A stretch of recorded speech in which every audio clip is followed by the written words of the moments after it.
Comedy Hype News, I'm Wellington Ojukwu. We're in a time now where comedians are walking on eggshells before they tell jokes.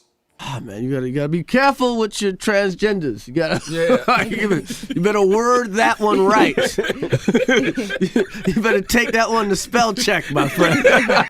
Sometimes walking on eggshells isn't enough. It seems like we have more comedians apologizing for their jokes than standing by them. You might as well not apologize because someone is always going to be offended. Comedians have gone on record saying that political correctness is killing comedy. Chris Rock and Jerry Seinfeld have refused to play colleges because of it. Audiences becoming too soft has become a problem for comedians.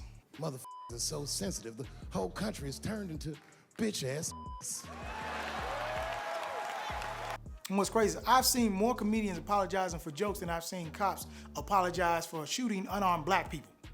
You can get away with any joke on stage as long as you're white, wearing a police uniform, gun, and badge. All you have to say when they get offended is stop resisting the funny. You're offended because you resisted. The 80s and 90s were a wild time, and it's obvious things have changed and comedy has evolved. Unfortunately, when comedy evolves, there are things that were okay back then, but not so okay now. We made a list of some of the jokes from back in the day that wouldn't fly now. Here are some old jokes that would get comedians canceled faster than Nick Cannon saying we are the Semitic people. First on the list is Handyman, portrayed by Damon Wayans. The first time we saw Handyman was in Damon Wayans' HBO hour-long special, Damon Wayans' The Last Stand. Handicapped people need role models, you know? I think they should have a superhero. A paraplegic superhero would be great, you know? When In Living Color debuted, Handyman became a recurring character on the show. He's a parody of Superman because they have the same superpowers. He was born on the planet Palsy, and his one weakness is Kryptonite. Handyman's alter ego is Clark Kent, who worked in the mailroom by day but fought enemies during night. His most frequent enemy was Dr. Naughty, played by Jim Carrey, who committed his life to destroying the physical disabled after getting a ticket for parking in handicapped zone. In an interview, Wayans explained how Handyman came to be. I was born with a club foot, and I used to talk about it on stage. You've got to turn the camera on yourself. So I decided I'm gonna start talking about my club foot and the pain of having this. You know, orthopedic shoe I had to wear as a kid. The joke that started as Handyman was I was saying I got into a lot of fights as a kid because I had to defend my shoe. And I said, I guess you don't have to defend too many handicapped bullies, so that was the birth of Handyman. In 2015, Wayans was a guest on The Breakfast Club where he was asked if he ever faced backlash for portraying a handicapped person on screen. Wayans said he did receive criticism, but only from people who weren't crippled. It's people who have family that they may be handicapped that they don't care of, and it's their guilt that kicks in. Oh, you shouldn't do that.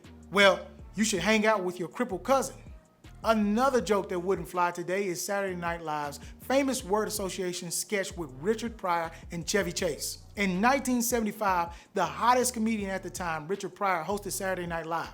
SNL had just started its first season, and getting someone of Pryor's caliber to host the show was a big deal.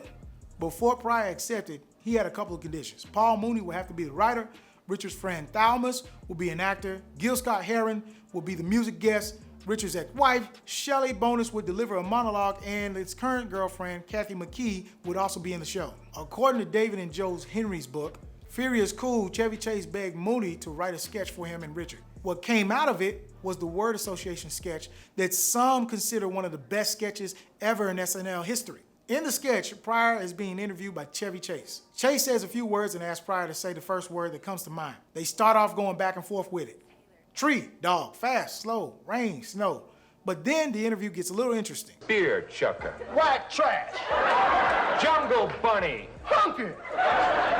Spade. Hunky.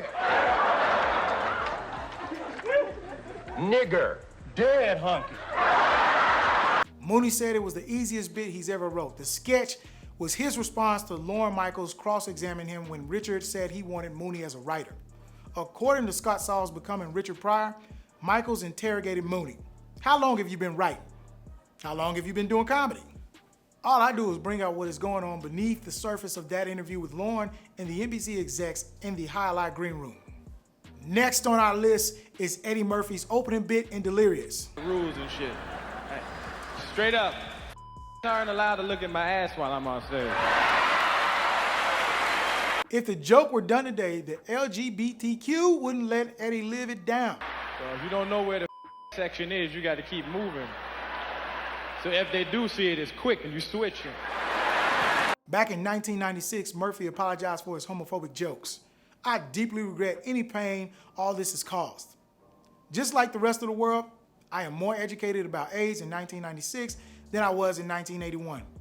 I think it is unfair to take the words of a misinformed 21-year-old and poly them into an informed 35-year-old man. I know that AIDS isn't funny. It's 1996 and I'm a lot smarter about AIDS now. In addition to this apology, in September 2019, before the release of Dolomite, Murphy once again reflected on Delirious and Raw. He said, watching those old jokes made me cringe. That's a bit much, my goodness. Blackface is something that was widely accepted in the 19th and 20th centuries, part of minstrel shows. White actors would dress up, put makeup on, and characterize us as buffoonish, lazy, and uneducated, focusing on the negative stereotypes of blacks. Minstrel shows featuring blackface dominated vaudeville in the late 1800s, but now we see several comedians getting in trouble for blackface they did in the past. Both Jimmy Fallon and Jimmy Kimmel were criticized for their impersonations of Chris Rock and Karl Malone, respectively. Both impersonations included blackface. After those sketches resurfaced and were trashed, both late-night hosts have apologized for their portrayals. Several streaming services have removed episodes of their shows that feature blackface. This includes episodes of 30 Rock, The Office, and Community. Gone with the Wind was recently pulled from HBO Max due to its racist depictions. Blackface has such a deep root in American history, it was a common occurrence even in our cartoons. Times have changed, and Hollywood is taking down blackface episodes and recasting black voice actors to play black characters. But these gestures don't really mean anything without any real change. In 1969, Bill Cosby released a stand-up comedy album called It's True, It's True. The album would contain a bit that you couldn't use today called Spanish Fly. You know what? You know anything about Spanish Fly? No, tell me about it. Well, there's this girl, Crazy Mary. You put some in her drink, man, she...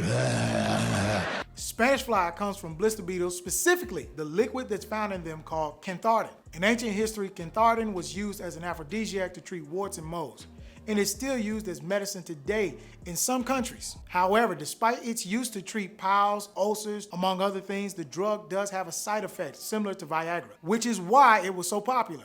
Spanish Fly can be deadly and has caused abdominal pain, respiratory, and heart problems, bloody urine, convulsions, coma, and death. Despite this, many used it to increase libido.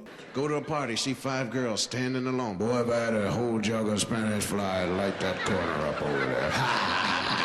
The bit resurfaced in 2014 after multiple women came forward and accused Cosby of sexual assault. Cosby's description of Spanish Fly did sound similar to the accusations. Cosby's retelling of Spanish Fly is something that people laughed at in 1969, but not so much in 2020, which makes it a bit that would not fly in today. Times have changed. What was once funny are now seen as problematic. It's important to judge some of these jokes by the time period they were set in. Spanish Fly, however, is a different story.